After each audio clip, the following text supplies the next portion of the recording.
বিকালে কোথায় কোথায় যাব? না, আমাদের ঘোরা হয় না পয়লা বৈশাখের সময়। গ্রামীণ জীবনে যেরকম মেলাটা আমরা যেভাবে উপভোগ করতাম শহরে উপভোগ করি, কিন্তু আগের মতো না। আজকে আমাদের চৈত্র সংক্রান্তির প্রোগ্রাম। আমরা স্বামীবাগ থেকে এসেছি।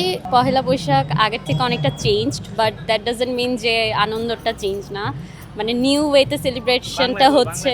সো লাইক এটা অন্যরকম একটা ফিলিংস, এটার ভিতরে একটা অন্যরকম আনন্দ।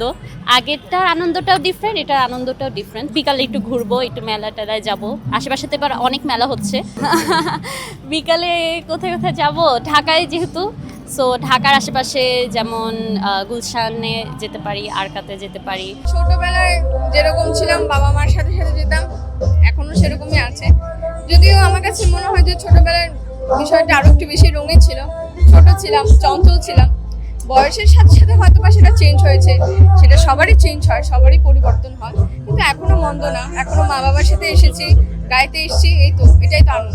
এখানে অনেক ভালো লাগছে। এখানে একদম একটা গ্রাম্য একটা পরিবেশ কিন্তু হিসাব মতো। আর এখানে এই ফার্স্ট টাইম যেহেতু আমার আপির সাথে আমার খালামের সাথে আসছি, আর এখন আমরা এনজয় করছি। সবাই নাচানাচি অনুষ্ঠান হচ্ছে, অনুষ্ঠান দেখছি। তারপর এখানে অনেকগুলো স্টল বসছে, স্টলে যাচ্ছি, খাওয়া দাওয়া হচ্ছে।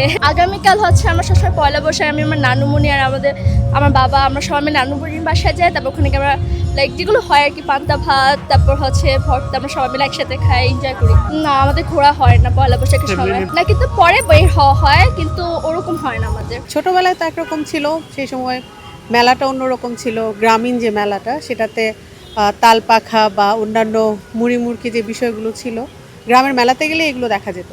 আর এখন শহুরে জীবন একটু অন্যরকম, এখানেও মেলা হয় কিন্তু একটু অন্যরকম। এই যে যেরকম দেখছেন আপনি, এখন একটু আধুনিকভাবে আর কি হয়, সব কিছুই হচ্ছে আগের মতো না। গ্রামীণ জীবনে যেরকম মেলাটা আমরা যেভাবে উপভোগ করতাম শহরে উপভোগ করি, কিন্তু ভিন্নভাবে। বৈশাখ মানেই হালখাতা, তো ওই দিন হালখাতা মানে মিষ্টি, সবাই বাসায় আসবে, নতুন খাতা শুভক্ষণ হয়। তারপরে হচ্ছে মেলা, চৈত্র সংক্রান্তি মেলা থাকে এবং সেটা পহেলা বৈশাখেও থাকে। আর কিছু কিছু জায়গায় দেখবেন চড়ক একটা উৎসব, সেটা হয়। পুরো জিনিসটা হয়তো না থাকলেও অনেক কিছু এখনো তুলে ধরা হয় বিভিন্ন মেলায়, দেখে আমার শৈশবটাতে ফিরে যায়।